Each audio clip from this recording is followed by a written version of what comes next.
Hi students, welcome to teacher plus. ఈరోజు మనం సహజ సామర్థ్యాలు యాప్టిట్యూడ్స్ అనే అంశాన్ని గురించి నేర్చుకుందాం. ముఖ్యంగా ఒక వ్యక్తికి సంబంధించి సామర్థ్యాలు అనేవి ఏ విధంగా వస్తాయి, సహజ సామర్థ్యం అనేది ఏంటి, అసలు సహజ సామర్థ్యాల ద్వారా ఏ రకమైన ప్రయోజనాలు ఉంటాయి అనే అంశాల గురించి కూడా దీంట్లో మనం చర్చించడం అనేది జరుగుతుంది. ముఖ్యంగా సహజమైనది అంటే ఏంటి, ప్రకృతి ప్రక్రియ ద్వారా సంభవించబడే అంశంగా చెప్పడం అనేది జరుగుతుంది. ఆ విధంగానే ప్రకృతి ప్రక్రియ ద్వారా మనిషికి లభించే సామర్థ్యాన్నే సహజ సామర్థ్యంగా చెప్పడం అనేది జరుగుతుంది. అంటే వ్యక్తి పుట్టుకతోనే కొన్ని రకాలైన సామర్థ్యాలతో పుట్టడానికి అవకాశం అనేది ఉంటుంది. ఈ విధంగా వ్యక్తి పుట్టుకతో సంభవించబడే సామర్థ్యాలని సహజ సామర్థ్యాలుగా చెప్పడం అనేది జరుగుతుంది. ఫర్ ఎగ్జాంపుల్, ఒక తల్లికి జన్మించిన ఇద్దరు పిల్లల్ని కనుక మనం గమనించినట్లయితే వారిద్దరికి కూడా ఒకే రకమైన సామర్థ్యాలు ఉండొచ్చును, ఉండలేకపోవచ్చు. ఒక పిల్లవాడు చదువులో కనుక రాణించినట్లయితే మరొక పిల్లవాడు ఆటలో రాణించడానికి అవకాశం అనేది ఉండొచ్చును. ఒక పిల్లవాడు చదువులో రాణించినట్లయితే మరొక పిల్లవాడు సంగీతంలో రాణించడానికి అవకాశం అనేది ఉండడం అనేది జరగవచ్చును. వీటన్నిటికీ గల కారణాలు ఏంటంటే ఆ పిల్లవాడికి గల సహజ సామర్థ్యాలుగా చెప్పడం అనేది జరుగుతుంది. కాబట్టి పిల్లలలో ఉండే సహజ సామర్థ్యాలను మనం కరెక్ట్గా పరిశీలించగలిగినట్లయితేనే, వారికి అనుకూలంగా దానికి పట్ల మనం శిక్షణ అనేది ఇవ్వగలిగినట్లయితేనే వారు వాటిలో సరిగ్గా రాణించడానికి కూడా అవకాశం అనేది ఉండడం అనేది జరుగుతుంది. కాబట్టి భవిష్యత్తులో పిల్లలు దేంట్లో రాణించగలరో ముందుగానే తెలుసుకొని వాటికి అనుకూలంగా మనము పిల్లలకి తగిన శిక్షణ ఇవ్వడానికి ఉపయోగపడుతుందని కూడా వివిధ రకాలైన పరిశోధనల ద్వారా మనం దీన్ని తెలుసుకోవడం అనేది జరుగుతుంది.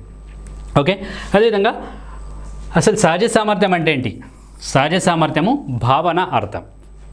ఈ సహజ సామర్థ్యం అనేది జన్మతః సంక్రమించేదిగా చెప్పడం అనేది జరుగుతుంది. ఏంటి, సహజ సామర్థ్యం అనేది ఎప్పుడు సంక్రమిస్తుందమ్మా? జన్మత సంక్రమించబడేదిగా చెప్పడం అనేది జరుగుతుంది. కొంతమేరకు ఇది పరిసరాల ప్రభావం వల్ల వికాసం జరుగుతుందని వివిధ రకాలైన పరిశోధకుల అభిప్రాయంగా చెప్పడం అనేది జరుగుతుంది. సహజ సామర్థ్యాలు పుట్టుకతోనే సంభవిస్తాయి, కానీ కొన్ని రకాలైన సందర్భాల్లో మనము వాటిని పరిసరాల ద్వారా కూడా వికాసం చెందించడానికి అవకాశం అనేది ఉంటుందని కూడా వివిధ రకాలైన పరిశోధకుల అభిప్రాయం ప్రకారం తెలియడం అనేది జరుగుతుంది. ఇది వ్యక్తి ఏ రంగంలో రాణించగలడో ఇది సూచించడం అనేది జరుగుతుంది. అంటే సహజ సామర్థ్యాల ద్వారా వ్యక్తి ఏ రంగంలో రాణించడానికి అవకాశం అనేది ఉంటుందో అవి సూచించడానికి అవకాశం అనేది ఉండడం అనేది జరుగుతుంది. అదేవిధంగా వ్యక్తి యొక్క ప్రస్తుత స్థితి ఆధారంగా, ఎప్పటి స్థితి? ప్రస్తుత స్థితి ఆధారంగా భవిష్యత్తులో మెరుగ్గా రాణించాలి అనుకున్నట్లయితే ఏ రకమైన వాటిలో రాణించడానికి అవకాశం ఉంటుందో దాన్ని ముందుగానే అంచనా వేయడానికి సహజ సామర్థ్యాలు అనేవి ఉపయోగపడడం అనేది జరుగుతుంది. అంటే ప్రస్తుత స్థితి ఆధారంగా భవిష్యత్తులో రాణించడానికి, భవిష్యత్తులో మెరుగ్గా వాటిని సాధించడానికి మనము గల రంగాన్ని ప్రాగుక్తీకరించే వాటిని సహజ సామర్థ్యాలుగా చెప్పడం అనేది జరుగుతుంది. ఇది వ్యక్తికి సంబంధించిన ప్రత్యేకమైన మానసిక స్థితికి సంబంధించిన అంశంగా కూడా దీన్ని తెలియడం అనేది జరుగుతుంది. ఇది వ్యక్తులకు సంబంధించి భిన్న రకాలుగా, ఒక వ్యక్తికి సంబంధించి మిగతా వ్యక్తులను భిన్నంగా ఉంచే విధంగా చేయడం అనేది జరుగుతుంది. అంటే సహజ సామర్థ్యాలు అనేవి అందరు వ్యక్తులకు ఒకే విధంగా ఉండడానికి అవకాశం అనేది ఉండడం అనేది జరగదు. ఒక వ్యక్తికి ఇంకో వ్యక్తికి వేరువేరుగా ఉండడానికి కూడా అవకాశం అనేది కూడా ఉండడం అనేది జరుగుతుంది. వివిధ రకాలైన మనోవైజ్ఞానికవేత్తలు ఇవ్వబడిన కొన్ని రకాలైన నిర్వచనాలను ఇక్కడ చూద్దాం మనం. ఏంటి నిర్వచనాలు? Some definitions. శిక్షణ ద్వారా ప్రత్యేకమైన జ్ఞానాన్ని, నైపుణ్యాన్ని. దేని ద్వారమ్మా? శిక్షణ ద్వారా ప్రత్యేకమైన జ్ఞానాన్ని, నైపుణ్యాన్ని పొందగలిగే లక్షణాల సమూహం. ఏంటి? పొందగలిగే లక్షణం లేదా లక్షణాల సమూహము లేదా స్థితియే ఏమంటాము? సహజ సామర్థ్యంగా చెప్పడం అనేది జరుగుతుందని ఎవరు తెలియజేశారు? బింగ్హామ్ అనే మనోవైజ్ఞానికవేత్త తెలియడం అనేది జరిగింది. దాని యొక్క అభిప్రాయం ప్రకారం శిక్షణ ద్వారా ప్రత్యేకమైన జ్ఞానాన్ని, నైపుణ్యాన్ని పొందగలిగే లక్షణం లేదా లక్షణాల సమూహాన్నే ఏమంటాము? సహజ సామర్థ్యంగా ఇతడు తెలియజేయడం అనేది జరిగింది. ఓకే, అదేవిధంగా శిక్షణ ద్వారా మరొక మనోవైజ్ఞానికవేత్త ఇవ్వబడిన డెఫినేషన్ కనుక మనం చూసినట్లయితే, శిక్షణ ద్వారా ప్రత్యేక వృత్తిలో లేదా రంగంలో ఏంటి శిక్షణ ద్వారా ఒక ప్రత్యేకమైన వృత్తిలో లేదా రంగంలో సాఫల్యతను పొందే సంభావ్యతను, అంటే ఆ వృత్తిలో ఎంతవరకు అతడు సాఫల్యతను పొందగలుగుతాడు దానికి సంబంధించిన సంభావ్యతను మాపనం చేసేదే సహజ సామర్థ్యంగా తెలియడం అనేది జరిగింది. ఎవరు? జోన్స్ అనే మనోవైజ్ఞానికవేత్త డెఫినేషన్ అనేది ఇవ్వడం జరిగింది. అంటే శిక్షణ ద్వారా ప్రత్యేక వృత్తిలో లేదా రంగంలో సాఫల్యతను పొందే సంభావ్యతను మాపనం చేసేదే సహజ సామర్థ్యంగా ఇతడు తెలియడం అనేది జరిగింది. అంటే ఒక వ్యక్తికి మనం ఒక రంగంలో కనుక శిక్షణ ఇచ్చినట్లయితే దానిలో ఎంతవరకు అతడు సఫలీకృతం చెందగలుగుతాడో దానికి సంబంధించిన సంభావ్యతను మాపనం చేసేదే సహజ సామర్థ్యంగా ఇతని యొక్క అభిప్రాయం ప్రకారం తెలియజేయడం అనేది జరిగింది. అదేవిధంగా భవిష్యత్తును సూచించే ప్రస్తుత స్థితియే ఏంటి? భవిష్యత్తులో వేటిలో రాణించగలుగుతాడు, భవిష్యత్తులో ఏ రకమైన పనులు చేసినట్లయితే అతడు రాణించడానికి అవకాశం ఉంటుంది, భవిష్యత్తులో ఏ రకమైన విద్యాపరమైన అంశాల్లో అతడు రాణించడానికి అవకాశం అని ఉంటుందో ప్రస్తుత స్థితినే ఏమంటాము? సహజ సామర్థ్యం అంటారని ఎవరు తెలియజేశారు? ట్రాక్సెలర్ అనే విద్యావేత్త తెలియడం అనేది జరిగింది. ఎవరు? ట్రాక్సెలర్ యొక్క అభిప్రాయం ప్రకారం భవిష్యత్తును సూచించే వ్యక్తికి సంబంధించిన ప్రస్తుత స్థితినే సహజ సామర్థ్యాలు అని తెలియడం అనేది జరుగుతుంది. కాబట్టి వీరందరికి సంబంధించిన వివిధ రకాలైన విద్యావేత్తలు లేదా మనోవైజ్ఞానికవేత్తలు ఇవ్వబడిన డెఫినేషన్స్ కనుక మనం చూసినట్లయితే ఒక వ్యక్తికి సంబంధించి భవిష్యత్తులో ఈ వేటిలో రాణించడానికి అవకాశం అనేది ఉంటుందో ప్రస్తుత స్థితి ఆధారంగా తెలియజేయడానికి ఉపయోగించుకునే వాటినే సహజ సామర్థ్యాలుగా చెప్పడం అనేది జరుగుతుందని ఈ నిర్వచనాల ద్వారా కూడా మనం తెలుసుకోవచ్చును. ఓకే, అదేవిధంగా సామర్థ్యం అంటే ఏంటి? What is ability? అసలు సామర్థ్యం అనేది ఏం తెలియజేస్తుందంటే ఒక వ్యక్తి ప్రస్తుతం కలిగి ఉన్న శక్తుల యొక్క స్థితిని ఇది తెలియజేయడం అనేది జరుగుతుంది. What is ability? సామర్థ్యం అంటే ఏంటి? ఒక వ్యక్తి ప్రస్తుతం కలిగి ఉన్న శక్తుల యొక్క స్థితిని ఇది తెలియజేయడం అనేది జరుగుతుంది. అదేవిధంగా సాధన. What is achievement? అసలు అచీవ్మెంట్ అనేది ఏం తెలియజేస్తుందంటే ఒక వ్యక్తి గతంలో సాధించిన సామర్థ్యాల స్థాయిని ఇది సూచించడం అనేది జరుగుతుంది. అంటే సాధన ఏ దాన్ని సాధించగలిగాడు, ఆ సాధన ద్వారా అతనికి ఏ రకమైన డైరెక్షన్స్ మనం ఇవ్వచ్చును, ఏ రకమైన అడ్వైజెస్ మనం ఇవ్వచ్చును, ఆ విధంగా తెలుసుకోవడానికి సంబంధించిన అంటే వ్యక్తి గతంలో సాధించిన సామర్థ్యాల స్థాయిని సూచించడానికి సంబంధించిందాన్ని ఏమంటాము? సాధనగా చెప్పడం అనేది జరుగుతుంది. ఓకే, సహజ సామర్థ్యం అనేది ఏం తెలియజేస్తుందంటే ఒక వ్యక్తి భవిష్యత్తులో రాణించగల సామర్థ్యాల యొక్క స్థాయిని ఇది సూచించడం అనేది జరుగుతుంది. ఏంటి? ఫర్ ఎగ్జాంపుల్ సహజ సామర్థ్యానికి సంబంధించిన జనరల్ డెఫినేషన్ కనుక మనం చూసినట్లయితే ఇద్దరు వ్యక్తులు ఒక శిక్షణా సన్నివేశంలో పాల్గొన్న ఇద్దరు వ్యక్తులు కనుక చూసినట్లయితే ఒక వ్యక్తి ఆ శిక్షణకు సంబంధించిన జ్ఞానాన్ని నైపుణ్యాలను తొందరగా నేర్చుకోగలుగుతున్నాడు, సులువుగా నేర్చుకోగలుగుతున్నాడు. ఇంకొక వ్యక్తి కొంచెం నెమ్మదిగా నేర్చుకోగలుగుతున్నాడు, మెల్లిగా నేర్చుకోగలుగుతున్నాడు అని కనుక మనం గమనించినట్లయితే తొందరగా నేర్చుకున్న వ్యక్తిలో ఆ అంశానికి సంబంధించి ఏం కలిగి ఉన్నట్లు? సహజ సామర్థ్యం అనేది కలిగి ఉన్నట్లుగా చెప్పవచ్చును. అంటే సమాన శిక్షణ సన్నివేశంలో ఇతరుల కంటే సులువుగా తొందరగా ఒక నైపుణ్యాన్ని కనుక నేర్చుకున్నట్లయితే ఆ అంశంలో ఆ వ్యక్తికి ఏం కలిగి ఉన్నట్లు? సహజ సామర్థ్యం అనేది కలిగి ఉన్నట్లుగా చెప్పడం అనేది జరుగుతుంది. ఫర్ ఎగ్జాంపుల్ సహజ సామర్థ్యానికి ఎగ్జాంపుల్ ఏం చెప్పొచ్చునంటే ఇద్దరు స్నేహితులు కంప్యూటర్ నేర్చుకోవడానికి వెళ్ళారు. ఎక్కడికి వెళ్ళారమ్మా? ఇద్దరు స్నేహితులు కంప్యూటర్ నేర్చుకోవడానికి వెళ్ళారు. కంప్యూటర్ నేర్చుకుంటున్న సందర్భంలో ఒక వ్యక్తి ఆ కంప్యూటర్కి సంబంధించిన స్కిల్స్ని ఫాస్ట్గా ఈజీగా నేర్చుకుంటున్నాడు, తొందరగా సులువుగా నేర్చుకుంటున్నాడు. ఇంకొక వ్యక్తి ఆ కంప్యూటర్కి సంబంధించిన స్కిల్ని కొంచెం నెమ్మదిగా స్లోగా నేర్చుకోవడం అనేది జరుగుతుంది. అంటే ఆ తొందరగా నేర్చుకున్న వ్యక్తిలో ఆ కంప్యూటర్కి సంబంధించిన ఏం కలిగి ఉన్నట్లు? సహజ సామర్థ్యాలంటే కలిగి ఉండడం ద్వారా ఆ కంప్యూటర్కి సంబంధించిన స్కిల్స్ని తొందరగా నేర్చుకుంటున్నట్లుగాను, సెకండ్ వ్యక్తి కంప్యూటర్కి సంబంధించిన సహజ సామర్థ్యం అనేది లేకపోవడం వల్ల అతడు నెమ్మదిగా నేర్చుకున్నట్లుగా చెప్పడం అనేది జరుగుతుంది. కాబట్టి సహజ సామర్థ్యం అనేది సమాన శిక్షణ సన్నివేశంలో ఒక వ్యక్తి ఇతరుల కంటే సులువుగా తొందరగా నేర్చుకున్నట్లయితే ఆ వ్యక్తికి ఆ అంశంలో ఏం కలిగి ఉన్నట్లు? సహజ సామర్థ్యం అనేది కలిగి ఉన్నట్లుగా కూడా చెప్పవచ్చును. ఈ సహజ సామర్థ్యాలను కనుక మనం చూసినట్లయితే జనరల్గా వీటిని ప్రధానంగా మూడు రకాలుగా వీటిని వర్గీకరించడం అనేది జరుగుతుంది. ఏంటమ్మా? సహజ సామర్థ్యాలను కనుక మనం చూసినట్లయితే ముఖ్యంగా మూడు రకాలుగా వర్గీకరించవచ్చును. ఫస్ట్ వన్ ఏంటంటే విద్యా సంబంధ సహజ సామర్థ్యాలు. ఏంటి? Scholastic aptitudes. విద్యాపరమైన విషయాలలో ఏ రకమైన అంశంలో అతని యొక్క సామర్థ్యాలు ఎక్కువగా ఉన్నాయో తెలుసుకోవడానికి సంబంధించిన సామర్థ్యాన్ని ఏమంటాము విద్యాపరమైన సహజ సామర్థ్యాలుగా చెప్పడం అనేది జరుగుతుంది. అంటే విద్యా విషయాలలో ప్రస్తుత స్థితి ఆధారంగా భవిష్యత్తులో ఏ రకమైన కోర్సును ఎంపిక చేసుకోవాలి, ఏ రకమైన సబ్జెక్టుని ఎంపిక చేసుకోవాలి, వాటిని తెలుసుకోవడానికి సంబంధించిన సామర్థ్యాలనే ఏమంటాము విద్యా సంబంధమైన సహజ సామర్థ్యంగా చెప్పడం అనేది జరుగుతుంది. అంటే విద్యా సంబంధమైన అంశాలలో వేటిలో సామర్థ్యం కలిగి ఉన్నాడో తెలుసుకోవడానికి సంబంధించిన దాన్ని విద్యా సంబంధ సహజ సామర్థ్యాలుగా చెప్పడం అనేది జరుగుతుంది. ఈ విద్యా సంబంధమైన సహజ సామర్థ్యం తెలుసుకోవడానికి మనం ఉపయోగించబడే పరీక్షలు ఏంటంటే మెట్రోపాలిటన్ రెడీనెస్ టెస్ట్. అంటే ఒక వ్యక్తికి సంబంధించి సంబంధమైన సహజ సామర్థ్యాలు తెలుసుకోవడానికి ఉపయోగించబడే పరీక్షల్లో ఎగ్జాంపుల్ ఏంటి, మెట్రోపాలిటన్ రెడీనెస్ టెస్ట్, అదేవిధంగా భేదాత్మక సహజ సామర్థ్య పరీక్షలు, డిఫరెన్షియల్ ఆప్టిట్యూడ్ టెస్ట్. అంటే మెట్రోపాలిటన్ రెడీనెస్ టెస్ట్ అనేది ఒక పిల్లవాడు ఫర్ ఎగ్జాంపుల్ 6th క్లాస్లో జాయిన్ చేయాలి అనుకుంటున్నారు వారి పేరెంట్స్.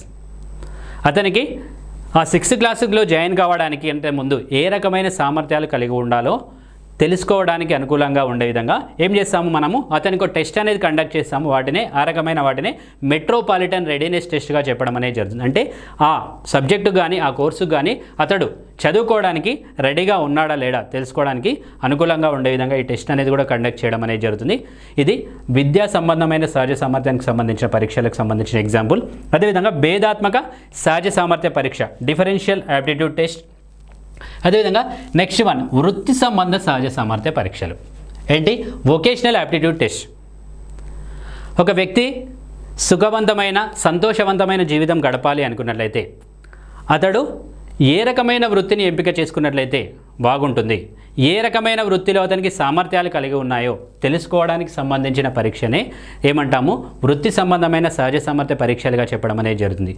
ఒక వ్యక్తికి సంబంధించిన అవసరాల దృష్ట్యా, అతనికి ఉన్న నైపుణ్యాల దృష్ట్యా, అతనికి ఉన్న సామర్థ్యాల దృష్ట్యా మనము ఒక వ్యక్తికి సంబంధించి ఏ రకమైన వృత్తిని ఎంపిక చేసుకోవాలి, ఆ వ్యక్తి ఆయా వృత్తులకు సంబంధించి ఏ రకమైన వృత్తిలో అతడు సామర్థ్యాన్ని కలిగి ఉన్నాడో తెలుసుకోవడానికి సంబంధించిన పరీక్షల్ని వృత్తి సంబంధ సహజ సామర్థ్య పరీక్షలుగా చెప్పడం అనేది జరుగుతుంది.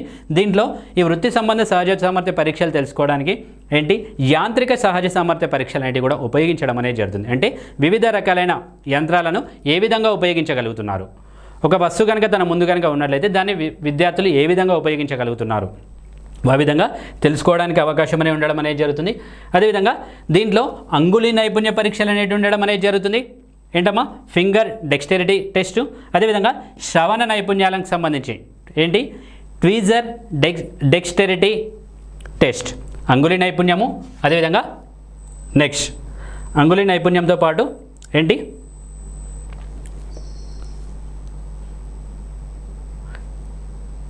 అంగుళీ నైపుణ్యంతో పాటు ఏంటి next Minnesota clerical aptitude test. ఏంటి, వీటిలోనే మనకు వృత్తి సంబంధ సహజ సామర్థ్య పరీక్షల్లో మిన్నెసోటా క్లరికల్ టెస్ట్, అదేవిధంగా జనరల్ క్లరికల్ టెస్ట్ అనేవి కూడా మనం దీంట్లో ఉపయోగించడం అనేది జరుగుతుంది. అదేవిధంగా సౌందర్య లేదా కళా సంబంధమైన సహజ సామర్థ్యాలు. ఏంటి, సౌందర్య లేదా కళా సంబంధమైన సహజ సామర్థ్య పరీక్షలు, ఎస్థెటిక్ యాప్టిట్యూడ్ టెస్ట్. మనము కళలను కనుక చూసినట్లయితే ఏ రకమైన కళలు అనేవి ఉండొచ్చునమ్మా, సాహిత్యం కావచ్చును, సంగీతము, చిత్రలేఖనము, శిల్పము, ఈ విధంగా వివిధ రకాలైన కళలను కనుక చూసినట్లయితే, నృత్యము, ఏంటి వివిధ రకాలైన కళలను కనుక మనం చూసినట్లయితే ఏంటి, సాహిత్యము, సంగీతము, చిత్రలేఖనము, శిల్పము, అదేవిధంగా నృత్యము. వివిధ రకాలైన కళలలో ఏ రకమైన కళలో సామర్థ్యం కలిగి ఉందో తెలుసుకోవడానికి సంబంధించిన వాటిని సౌందర్యాత్మక లేదా కళా సంబంధమైన సహజ సామర్థ్య పరీక్షలుగా చెప్పడం అనేది జరుగుతుంది. ఈ సౌందర్యాత్మక కళా సంబంధమైన సహజ సామర్థ్య పరీక్షల ద్వారా పిల్లల్లో కలిగి ఉన్న వివిధ రకాలైన కళలను మనం తెలుసుకొని వాటికి అనుకూలంగా వారికి శిక్షణ ఇవ్వడానికి ఈ కళా సంబంధమైన సహజ సామర్థ్య పరీక్షలను ఉపయోగించడం అనేది జరుగుతుంది. దీంట్లో సిషోర్ ఆర్ట్ జడ్జిమెంట్ టెస్ట్ అని, అదేవిధంగా వివిధ రకాలైన పరీక్షలను అంటే మనము ఎంపిక చేసుకోబడిన సంగీతానికి సంబంధించినవి కనుక మనం చూసినట్లయితే Seashore measures of musical talent test అనేది మనం ఉపయోగించబడి ఏంటి మ్యూజిక్లో ఏ రకమైన సామర్థ్యం కలిగి ఉందో తెలుసుకోవచ్చును. ఏంటి, Seashore measures of musical talent test. అదేవిధంగా సిషోర్ ఆర్ట్ జడ్జిమెంట్ టెస్ట్ అంటే ఏ రకమైన ఆర్టులో సహజ సామర్థ్యం కలిగి ఉందో మనము ఈ టెస్ట్ ద్వారా తెలుసుకోవడానికి కూడా అవకాశం అనేది కూడా ఉండడం అనేది జరుగుతుంది. అదేవిధంగా సహజ సామర్థ్యాలను మనం ఏ విధంగా మాపనం చేయవచ్చు. ఏంటి సహజ సామర్థ్యాలు అనేవి కనుక చూసినట్లయితే ఎన్ని ఉంటాయి? 3 రకాలుగా ఉంటుంది. ఏంటి విద్యా సంబంధమైన సహజ సామర్థ్యాలు, విద్యా రకమైన అంశాల్లో ఏ రకమైన అంశాల్లో సామర్థ్యం కలిగి ఉందో తెలుసుకోవడానికి ఉపయోగించే వాటిని విద్యా సంబంధమైన సహజ సామర్థ్య పరీక్షలు అంటారు. అదేవిధంగా వృత్తి సంబంధమైన సహజ సామర్థ్య పరీక్షలు అంటే వృత్తులలో ఏ రకమైన వృత్తిలో సామర్థ్యం కలిగి ఉందో తెలుసుకోవడానికి ఉపయోగించే వాటిని వృత్తి సంబంధమైన సహజ సామర్థ్య పరీక్షలు అంటారు. అదేవిధంగా సౌందర్యాత్మక లేదా కళా సంబంధ సహజ సామర్థ్య పరీక్షలు అంటే వివిధ రకాలైన కళలలో ఏ రకమైన కళలో సామర్థ్యం కలిగి ఉందో తెలుసుకోవడానికి ఉపయోగించబడే పరీక్షలనే సౌందర్యాత్మక లేదా కళా సంబంధమైన సహజ సామర్థ్య పరీక్షలుగా చెప్పడం అనేది జరుగుతుంది. ఓకే, ఈ సహజ సామర్థ్య పరీక్షలను మనం ఏ విధంగా మాపనం చేయవచ్చును అనేది కనుక మనం చూసినట్లయితే సహజ సామర్థ్యాల మాపనము మెజర్మెంట్ ఆఫ్ యాప్టిట్యూడ్స్. సహజ సామర్థ్యాలను మాపనం చేయడానికి మనము కొన్ని రకాలైన ఉపకరణాలను కూడా ఇందులో ఉపయోగించడం అనేది జరుగుతుంది. ఏంటి సహజ సామర్థ్యాలను మాపనం చేయడానికి అనేక రకాలైన పరమైన ఉపకరణాలను మనం ఉపయోగించడం అనేది జరుగుతుంది. ఇందులో కనుక చూసినట్లయితే సాధారణ సహజ సామర్థ్య పరీక్షల మాల. ఏంటి సాధారణ సహజ సామర్థ్య పరీక్షల మాల జనరల్ యాప్టిట్యూడ్ టెస్ట్ బ్యాటరీ. ఏంటమ్మా జనరల్ యాప్టిట్యూడ్ టెస్ట్ బ్యాటరీ. ఈ జనరల్ యాప్టిట్యూడ్ టెస్ట్ బ్యాటరీలో 12 రకాలైన టెస్టులు అనేవి ఇందులో కండక్ట్ చేయడం అనేది జరుగుతుంది. ఎన్ని రకాలైన పరీక్షలు ఉంటాయి? 12 రకాలైన పరీక్షలు ఉంటాయి. ఇందులో 8 పేపర్ పెన్సిల్ పరీక్షలు ఉన్నట్లయితే 4 ఇన్స్ట్రుమెంటల్ పరీక్షలు అనేవి ఉండడం అనేది జరుగుతుంది. జనరల్ యాప్టిట్యూడ్ టెస్ట్ అనేది 12 రకాలైన పరీక్షలు అనేవి నిర్వహించడం అనేది జరుగుతుంది. దీంట్లో 8 పేపర్ పెన్సిల్ టెస్టులు అనేవి ఉంటాయి, 4 ఇన్స్ట్రుమెంటల్ టెస్టులు అనేవి ఉండడం అనేది జరుగుతుంది. వీటిని ఈ రకమైన పరీక్షలు అనేవి కండక్ట్ చేయడం ద్వారా ఈ 12 రకాలైన గణనల ద్వారా 9 రకాలైన అంశాలకు చెందిన విషయాలను మనం పిల్లల్లో గమనించడం అనేది జరుగుతుంది. ఈ 12 రకాలైన పరీక్షల ద్వారా ఎన్ని రకాలైన అంశాలమ్మా? 9 రకాలైన అంశాలకు చెందిన విషయాలను మనము పిల్లల లోపల గమనించి వాటి ఆధారంగా వారు ఏ రకమైన సామర్థ్యాలు కలిగి ఉన్నాయో మనం తెలుసుకోవచ్చును. దీంట్లో ఏముంటాయి? సాధారణ వివేచన జనరల్ యాప్టిట్యూడ్ రీజనింగ్ ఎబిలిటీ ఉంటుంది. అదేవిధంగా శాబ్దిక సామర్థ్యం వెర్బల్ యాప్టిట్యూడ్ టెస్టులు ఉంటాయి. అదేవిధంగా సంఖ్యా సామర్థ్యం లేదా గణిత సామర్థ్యం న్యూమరికల్ యాప్టిట్యూడ్ టెస్ట్ ఉంటుంది, లేదా numerical or mathematical ability test ఉంటుంది. అదేవిధంగా ప్రాదేశిక సామర్థ్యం స్పాషియల్ ఎబిలిటీకి సంబంధించిన టెస్ట్ ఉంటుంది. అదేవిధంగా ప్రత్యక్ష సామర్థ్యం పర్సెప్షువల్ ఎబిలిటీకి సంబంధించిన టెస్టులు ఉంటాయి. అదేవిధంగా గుమస్తా సామర్థ్యం క్లరికల్ యాప్టిట్యూడ్కి సంబంధించిన టెస్టులు ఉంటాయి. అదేవిధంగా యాంత్రిక సమన్వయం అంటే కండర సమన్వయం మోటార్ కోఆర్డినేషన్ కొన్ని రకాలైన వస్తువులను వారి ముందుంచి వాటిని ఏ విధంగా కోఆర్డినేట్ చేస్తున్నారు, వాటిని ఏ విధంగా ఉపయోగిస్తున్నారు, వాటికి సంబంధించిన పరీక్షలు ఉంటాయి. దానితో పాటు అంగుళి నైపుణ్యం ఫింగర్ డెక్స్టరిటీ అంటే వేళ్ళను ఉపయోగించి వివిధ రకాలైన వస్తువులను ఏ విధంగా పట్టుకుంటున్నారు, ఏ విధంగా విభజిస్తున్నారు. ఫర్ ఎగ్జాంపుల్ ఒక స్క్రూ కనుక ఉన్నట్లయితే స్క్రూను ఏ విధంగా టైట్ చేస్తున్నారు, స్క్రూను ఏ విధంగా లూజ్ చేస్తున్నారు, ఈ రకమైన అంశాలు అంగుళి నైపుణ్యంలో ఉండడం అనేది జరుగుతుంది. హస్త కుశలత మాన్యువల్ డెక్స్టరిటీ అంటే చేతులను ఉపయోగించి వివిధ రకాలైన వస్తువులను ఏ విధంగా పేరుస్తున్నారు, వివిధ రకాలైన వస్తువులను ఏ విధంగా విభజిస్తున్నారు. ఈ విధంగా 9 రకాలైన అంశాలకు సంబంధించిన విషయాల గురించి తెలుసుకొని ఆ వ్యక్తికి సంబంధించిన సహజ సామర్థ్యాలను ఈ GATB ద్వారా మనం తెలుసుకోవచ్చును. ఓకే, అదేవిధంగా GATB అనేది ఒక అత్యుత్తమైన పరీక్షమాలగా చెప్పడం అనేది జరుగుతుంది. దీన్ని నిర్వహించడానికి మినిమంగా 2.5 గంటల సమయం అనేది మనకు అవసరం పడడం అనేది జరుగుతుంది. ఎన్ని గంటల సమయం తీసుకోవచ్చమ్మా? 2.5 గంటల సమయం తీసుకోవచ్చును.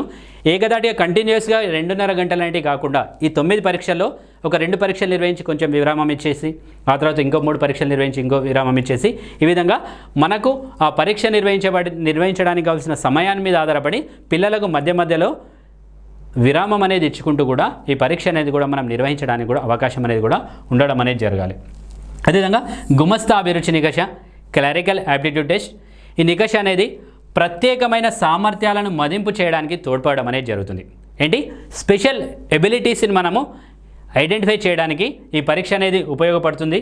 దీంట్లో ముఖ్యంగా వేగాన్ని ఎక్కువగా పరిగణలోనికి తీసుకోవడం అనేది జరుగుతుంది. వేగానికి అదేవిధంగా పదాల మధ్య సంబంధాలను తెలుసుకోవడానికి దీన్ని ఎక్కువగా ఉపయోగించడం అనేది జరుగుతుంది. వేగం అంటే నిర్దిష్టతలో ఉన్న పదాలు లేదా సంఖ్యలను ఏ విధంగా గమనిస్తున్నారు, ముఖ్యంగా క్లరికల్ యాప్టిట్యూడ్ టెస్ట్లో ఏ విధంగా ఉంటాయి, కొన్ని రకాల అడ్రసెస్ ఇవ్వచ్చును. ఆ ఒక అడ్రస్ ఇచ్చేసి దానికి అనుకూలంగా ఇంకా 4 అడ్రసెస్ ఇస్తారు. దాంట్లో నేమ్లో స్పెల్లింగ్ మిస్టేక్ ఉండొచ్చును, లేదా అడ్రస్లో నెంబర్స్లలో హౌస్ నెంబర్స్లలో డిఫరెన్సెస్ ఉండొచ్చును, లేదా సెల్ ఫోన్ నెంబర్ కనుక ఇచ్చినట్లయితే సెల్ ఫోన్ నెంబర్స్లలో చేంజెస్ అనేవి ఉండడానికి అవకాశం అనేది ఉండడం అనేది జరుగుతుంది. కాబట్టి ఈ విధంగా ఇవ్వబడిన సంఖ్యలలో ఏ రకమైన తప్పులు ఉన్నాయి, మనం ఇవ్వబడిన అడ్రస్కు మిగతా ఆప్షన్లో ఇవ్వబడిన 4 అడ్రస్లలో ఏది సమానంగా ఉందో తెలుసుకోవడానికి అనుకూలంగా ఉండడం అనేది జరుగుతుంది. ఎక్కువగా స్పీడ్కి ఎక్కువగా ప్రాధాన్యతను ఇచ్చే విధంగా ఈ టెస్ట్లు అనేటివి కూడా కండక్ట్ చేయడం అనేది జరుగుతుంది. అదేవిధంగా కండరాల సామర్థ్యం అంటే వివిధ రకాలైన చేతులను కానీ ఉపయోగించి కండర నైపుణ్యాలను కలిగిన యంత్ర పరికరాలను ఏ విధంగా ఉపయోగిస్తున్నారు, ఎంత పర్ఫెక్ట్గా ఉపయోగిస్తున్నారో తెలుసుకోవడానికి కూడా క్లరికల్ యాప్టిట్యూడ్ టెస్ట్ అనేటివి కూడా ఉపయోగించడం అనేది జరుగుతుంది. అదేవిధంగా సంగీత అభిరుచి నికష, మ్యూజికల్ యాప్టిట్యూడ్. ఈ సంగీత అభిరుచి నికష అనేది సంగీతానికి సంబంధించిన వివిధ రకాలైన స్వరజ్ఞానము, లయజ్ఞానము, సమయ జ్ఞానము. అంటే సంగీతానికి సంబంధించి ఏ రకమైన స్వరాన్ని కలిగి ఉండాలి, ఏ రకమైన లయ మధ్య ఏ రకమైన జ్ఞానాన్ని, లయకు సంబంధించి ఏ రకమైన జ్ఞానాన్ని కలిగి ఉండాలి, సమయ జ్ఞానం అనేది ఏ విధంగా ఉండాలి, సృజనాత్మక యోచన, ఉద్వేగ సున్నితత్వము మొదలైన సామర్థ్యాల సమాహారమే సంగీతాభిరుచి నికషగా చెప్పడం అనేది జరుగుతుంది. అంటే సంగీతాన్ని మనము ప్లే చేయాలి అనుకున్న సందర్భంలో దానికి సంబంధించిన వివిధ రకాలైన అంశాలకు సంబంధించిన జ్ఞానానికి సంబంధించిన దాన్ని సంగీతాభిరుచి నికషగా చెప్పడం అనేది జరుగుతుంది. ఇందులో ఏ రకమైన అంశాలు ఉంటాయి అనేది కనుక మనం చూసినట్లయితే, ఉదాహరణకు సిషోర్ సంగీతాభిరుచి నికషను కనుక మనం చూసినట్లయితే, ఎవరు తయారు చేయబడిన సిషోర్ తయారు చేయబడిన సంగీతాభిరుచి నికషను కనుక మనం చూసినట్లయితే ఇందులో ఏ రకమైన అంశాలు ఉంటాయంటే స్వర విచక్షణ జ్ఞానం అనేది కలిగి ఉండాలి. డిస్క్రిమినేషన్ ఆఫ్ పిచ్, స్వరాలు కనుక ఉన్నట్లయితే స్వరాల్లో ఏది ఉన్నతంగా ఉందో దాన్ని గుర్తించడానికి సంబంధించిన దాన్నే సంగీత విచక్షణ జ్ఞానంగా చెప్పడం అనేది జరుగుతుంది. ఇప్పుడు ఒక పాట పాడుతున్నాం మనం, ఆ పాట పాడడానికి ఏ రకమైన స్వరం అనేది కలిగి ఉండాలి, దానికి సంబంధించిన విచక్షణ జ్ఞానానికి సంబంధించిన దాన్ని, స్వరాల్లో ఏది ఉన్నతమైనదో దాన్ని గుర్తించడానికి సంబంధించిన దాన్ని సంగీత విచక్షణగా చెప్పడం అనేది జరుగుతుంది. అదేవిధంగా శబ్ద తీవ్రత విచక్షణ, డిస్క్రిమినేషన్ ఆఫ్ లౌడ్నెస్, ధ్వనులు ఎప్పుడు లౌడ్గా ఉండాలి, ఎప్పుడు లోగా ఉండాలి అనే దానికి సంబంధించి ధ్వనుల తీవ్రతను ఇది గుర్తించడం అనేది జరుగుతుంది. అదేవిధంగా కాల వ్యవధి విచక్షణ, డిస్క్రిమినేషన్ ఆఫ్ టైమ్ ఇంటర్వెల్, అంటే కాలానుగుణంగా ఏ సందర్భంలో వాయిస్ అనేది ఏ విధంగా రావాలి, ఎప్పుడు లో రావాలి, ఈ విధంగా కాల వ్యవధులను అంటే ఒక స్వరానికి ఇంకో స్వరానికి మధ్య ఎంత సమయం ఉండాలి అనే వాటికి సంబంధించిన వాటిని కూడా ఇది గుర్తించడం అనేది జరుగుతుంది. అదేవిధంగా లయ తాళ నిర్ధారణ, 2 తాళాలు లేదా 2 లయల సారూప్యత లేమి, అంటే సారూప్యత ఎంతవరకు ఉంది, ఏ విధంగా ఉండాలి అని తెలుసుకోవడానికి సంబంధించిన దాన్ని లయ లేదా తాళ నిర్ధారణకు సంబంధించిన అంశంగా చెప్పడం అనేది జరుగుతుంది. అదేవిధంగా నాదగుణ నిర్ధారణ, జడ్జిమెంట్ ఆఫ్ టింబర్, మనము 2 స్వరాల నాణ్యత ఆధారంగా 2 స్వరాల నాణ్యత ఆధారంగా ఏ స్వరం అనేది వినడానికి ఇంపుగా ఉంది అనే దాని ఆధారంగా ఆ స్వరాన్ని ఎంపిక చేసుకోవడానికి సంబంధించిన దాన్ని ఏమంటాము నాద గుణ నిర్ధారణగా చెప్పడం అనేది జరుగుతుంది. కాబట్టి సంగీత అభిరుచి అనేది ఈ రకమైన అంశాల ఆధారంగా అదేవిధంగా స్వర స్మృతి, అంటే స్వరాల మధ్య భేదాన్ని నిర్ధారణ చేసే స్మృతి, అంటే ఏ స్వరము ఏ విధంగా ఉండాలి, ఏ సందర్భంలో ఏ రకమైన స్వరం అనేది రావాలి, వాటి మధ్య భేదాన్ని గుర్తించి నిర్ధారణ చేయడానికి సంబంధించిన సామర్థ్యాన్ని స్వర స్మృతిగా చెప్పడం అనేది జరుగుతుంది. కాబట్టి ఈ 6 రకాలైన అంశాల ఆధారంగా అతనికి సంగీతాభిరుచి ఎంతవరకు ఉంది, ఎక్కడెక్కడ ఏ రకమైన మార్పులు చేర్పులు చేసుకున్నట్లయితే అతడు వాటిలో రాణించడానికి అవకాశం అనేది ఉంటుంది అనేది కూడా మనము సంగీతాభిరుచి నికష ద్వారా మనం తెలుసుకొని పిల్లలకు వాటికి అనుకూలంగా శిక్షణ ఇవ్వడానికి కూడా ఇది ఉపయోగపడడం అనేది జరుగుతుంది. అదేవిధంగా general aptitude test differential aptitude test, భేదాత్మక సహజ సామర్థ్య పరీక్ష. సహజ సామర్థ్య పరీక్షలో 4 రకాలైన అంశాల గురించి నేర్చుకుంటున్నాము. First one general aptitude test, second one గుమస్తా clerical aptitude test, third one musical aptitude test, fourth one differential aptitude test, DIT అంటాము. ఈ డిఫరెన్షియల్ యాప్టిట్యూడ్ టెస్ట్ను అమెరికాకు చెందిన మనోవిజ్ఞాన సంస్థ వారు దీన్ని రూపొందించడం అనేది జరిగింది. ఇందులో కూడా వివిధ రకాలైన అంశాలకు సంబంధించిన విషయాలు అనేవి కూడా దీంట్లో ఉండడం అనేది జరుగుతుంది. ఆ అంశాల ఆధారంగా పిల్లలు ఏ రకమైన సామర్థ్యాలు కలిగి ఉన్నారో తెలుసుకోవడానికి ఇది ఉపయోగపడడం అనేది జరుగుతుంది. దీంట్లో కనుక మనం చూసినట్లయితే వివిధ రకాలైన అంశాలను జనరల్ యాప్టిట్యూడ్కి సంబంధించి ఇంతకుముందు మనము డిఫరెన్షియల్ యాప్టిట్యూడ్ టెస్ట్కి సంబంధించిన అంశాలు ఏ విధంగా ఉంటాయి, దీంట్లో కూడా ఆ రకమైన అంశాలుగానే ఉండడం అనేది జరుగుతుంది. వీటి ద్వారా నిర్వహణ వీటిని జనరల్ యాప్టిట్యూడ్ టెస్ట్ అనేది నిర్వహించడం అనేది చాలా ఈజీగా సులభంగా ఉండడం అనేది జరుగుతుంది. వీటి ద్వారా పిల్లల్లో ఉండే సహజ సామర్థ్యాలను మనం తెలుసుకొని ఏ రకమైన అంశాల్లో సహజ సామర్థ్యం కలిగి ఉన్నారో తెలుసుకొని వాటికి అనుకూలంగా వారికి మనం సరిగ్గా శిక్షణ ఇవ్వడానికి కూడా వీటిని ఉపయోగించడం అనేది జరుగుతుంది. ఓకే, వీటి ద్వారా మనకు ఏ రకమైన ప్రయోజనాలు ఉన్నాయి, మరి ఏంటి సహజ సామర్థ్య పరీక్షల వల్ల ఏ రకమైన ఉపయోగాలు ఉన్నాయి అనేది కనుక మనం చూసినట్లయితే పిల్లల లోపల ఉండే వైయక్తిక భేదాలను మనం గుర్తించి వాటికి అనుకూలంగా ఉండే విధంగా వివిధ రకాలైన వృత్తులకు సంబంధించి కావచ్చును, వివిధ రకాలైన విద్యాపరమైన అంశాలు కావచ్చును, వివిధ రకాలైన సౌందర్యాత్మకపరమైన అంశాల్లో వారికి మార్గదర్శనం అనేది కూడా అందించడానికి అవకాశం అనేది ఉండడం అనేది జరుగుతుంది. ఏంటి విద్యార్థులలో ఉండే వైయక్తికపరమైన అంశాలను మనం గుర్తించడానికి అది వృత్తిపరమైన అంశంలో కావచ్చును, విద్యాపరమైన అంశంలో కావచ్చును, వివిధ రకాల అంశాల్లో వాటిని గుర్తించి వాటికి సరిగా మార్గదర్శనం చేయడానికి కూడా ఇవి ఉపయోగపడడం అనేది జరుగుతుంది. అదేవిధంగా వివిధ రకాలైన ఉద్యోగాల ఎంపికలో అంటే విద్యార్థులకు సంబంధించిన వివిధ రకాలైన ఒక కోర్సు ఎంపిక చేసుకోవడంలో కావచ్చును, వివిధ రకాలైన అంశాలను వర్గీకరించుకోవడంలో కావచ్చును, వాటిని నిర్ధారణ చేసుకొని వివిధ రకాలైన వృత్తులను లేదా ఉద్యోగాలను ఎంపిక చేసుకోవడంలో సరైన సామర్థ్యాలను తెలుసుకొని వాటికి సరిగా మార్గదర్శనం అందించడానికి కూడా మనకు సహజ సామర్థ్య పరీక్షలు అనేవి కూడా ఉపయోగపడడం అనేది జరుగుతుంది. అంటే ఒక వ్యక్తి ఏ రకమైన వృత్తిని ఎంపిక చేసుకోవాలి, ఏ రకమైన కోర్సును ఎంపిక చేసుకోవాలి, ఏ రకమైన వాటిలో కొన్ని ఎక్కువ అవకాశాలు కనుక మనకు అందినట్లయితే, ఎక్కువ అవకాశాలు కనుక మనం ముందున్నట్లయితే వాటిలో వేటిని ఏ విధంగా మనం ఉపయోగించుకోవాలి, వేటిని ఏ విధంగా ఎంపిక చేసుకోవాలో ఈ సహజ సామర్థ్యాల ద్వారా మనము తెలుసుకొని ఆ రకమైన కోర్సులు ఎంపిక చేసుకోవడానికి ఇవి మార్గదర్శకత్వాన్ని కూడా అందించడం అనేది జరుగుతుంది. ఒక వ్యక్తికి సంబంధించి వివిధ సామర్థ్యాలను తెలుసుకోవాల్సి వచ్చే సందర్భంలో ఆ వ్యక్తికి సంబంధించిన పరిశోధన చేయాల్సి వచ్చిన సందర్భంలో ఈ సహజ సామర్థ్యాలకు సంబంధించిన గణనల ఆధారంగా ఆ వ్యక్తిని మనము సరిగ్గా తెలుసుకొని ఆ వ్యక్తికి సంబంధించిన సరైన సలహాలు, సూచనలు మరియు మార్గదర్శనం అందించడానికి కూడా ఈ సహజ సామర్థ్య పరీక్షలు అనేవి కూడా మనం ఉపయోగించడం అనేది జరుగుతుంది. అంటే వివిధ రకాలైన పరిశోధనల ద్వారా ఒక వ్యక్తికి సంబంధించిన గణనలను మనం తెలుసుకొని వాటి ఆధారంగా ఆ వ్యక్తికి సంబంధించిన వివిధ రకాలైన అంశాల్లో సలహాలు, సూచనలు మనం అందించడానికి ఈ సహజ సామర్థ్యాలు అనేటివి కూడా మనకు ఉపయోగపడడానికి అవకాశం ఉంటుంది. సహజ సామర్థ్యాలను మాపనం చేయడం ద్వారా మనం ఆ వ్యక్తికి సంబంధించిన సరైన శిక్షణను కూడా మనం అందించి వాటిలో అతడు రాణించడానికి అనుకూలంగా ఉండే విధంగా కూడా మనము సహజ సామర్థ్య పరీక్షల ద్వారా మనం చేయడానికి కూడా అవకాశం అనేది కూడా లభించడం అనేది జరుగుతుంది. Okay, thank you.